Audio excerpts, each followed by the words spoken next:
سڵاوتان لەبێ فەرمونی و کورتەیەک لە هەواڵەکان.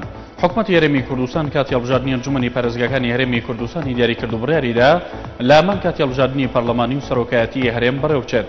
سەعەد خالید بڕێخەری پەیوەندیەکانی حکوومەت و پەرلەمان بەیاناتی ڕاگەیاند حکوومەتی هەرێم بڕیاریدا و ڕۆژی 22 ئەیلولی داهاتووی دیاری بکات بۆ ئەنجامدانی هەڵبژاردننی ئەنجومەنی پارێزگاکانی هەرێمی کوردستان.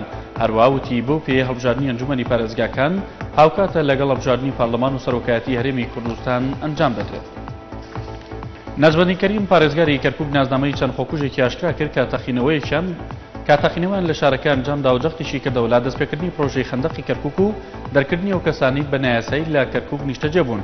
نووسینگەی پارێزگاری کەرکووک لە ڕاگەندەوەکدا بڵاوی کردەوە هێزەمنیەکان ئەمیری سەربازی ڕێکخراوی ئەنسارولسوننایان کوشتووە ناسراو بە ئەبونوسەیف لەگەڵ کوشتنی ئەحسام و بریندارکردنی جێگرەکەی کە ناوی لەی شەجیریە و دەستیان هەبووە لە چەند تەخینەوەیەکی کەرکووکدا.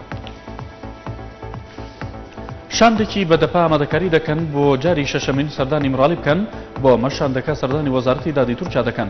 یەکێک لە ئەندامانی شاندەکە پەروین بۆڵدان جێگری بەدەپا ڕایگەیاند کە بۆ ماوەی مانگێک دەبێت سەردانی وەجالانیان نەکردو و لە ماوەی ئەو مانگەشدا چەندین ڕووداوی گرنگ دروست بوون و بۆیە دەیانەوێت لە ماوەیەکی کورتدا سەردانی مراڵی بکەن. پێشبینی دەکرێت بڕیە و نەوتەخاوە هەرێمی کوردستان لە بازاڕەکانی جیهاندا دەیفرۆشێت لە مانگی داهاتوودا لە 150 زیاد بکات. با پێواڵێکی ئاژانسی ڕۆیتەرز هەناردەکردنی نەوتەخاوی هەرێمی کوردستان بە کۆتاییاتنی مانگی حوزەرانی داهاتوو لە ڕێی بەندەری دۆرتیۆلی نزیک لە بەندەری مێرسینشی تورکیاوە هەناردە دەکرێت کە لە ڕۆژێکدا بڕێگەی دەکاتە 6,000 بەرمیل و بەوەش بڕەکەی بۆ لە 150 زیاد دەکات. نوری مالکی سەرۆکوەزیرانی عێراق چەند گۆڕانکاریی لە پۆستامنیەکاندا ئەنجامدا کە خۆی لە لابردنی ژمارەیەک فەرماندەی پرۆسە سەربازەکانی ناوچە جیاجەکاندا دەبینێتەوە. بەرپرسێکی باڵای حکوومەتی عێراق نزیک لە نوری مالکی ڕایگەیاند فەرماندەی گشتی هێزە چەکدارەکان دوای ڕاوێژکردن لەگەڵ بەرپرسانی ئەمنی فەرمانێکی دەرکرد و تێیدا چەند فەرماندەیەکی پرۆسە سەربازیەکان و فەرماندەی چەند فرقەیەکی لە پۆستەکانیان دوورخستووەتەوە. وەزارەتی نەوتی عێراق ئاشکرا کرد لە مانگی نیسانی ڕابردوودا بڕی هەناردەی نەوتیخاو بۆ بازاڕەکانی جیهان زیادی کردووە.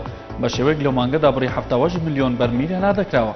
عاسم جیاد وتەبێژی وەزارەتی نەوتی عێراق ڕایگەیاند بڕی هەناردەی نەوتیخاو بۆ دەرەوە لە مانگی نیسانی ڕابردوودا بەرز بۆتەوە بۆ 78 ملیۆن و 700,000 بەرمیل لە کاتێکدا لە مانگی ئازاردا ئەو ڕێژەیە 74,000 بەرمیل بووە. وەزارەتی دارایی عێراق ڕایگەیاند سیستەمی نوێی موچە بۆ سەرجەم فەرمانبەرانی دەوڵەت دادپەروەرانە دەبێ و ئەو جیاوازیە ناهێڵێت کە لە نێوان فەرمانبەری وەزارەتە جیاجەکاندا بوو مەسەلەی گرێبەست و کرێی ڕۆژانە جێگیری کراوە.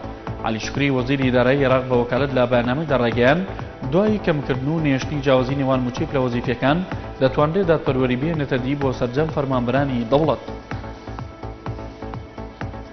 حکوومەتی تورکیا دوایین خاڵی سنووری خۆی لەگەڵ سووریا داخست کە لەژێر کۆنتڕۆلی سوپای سووریادا ماوە.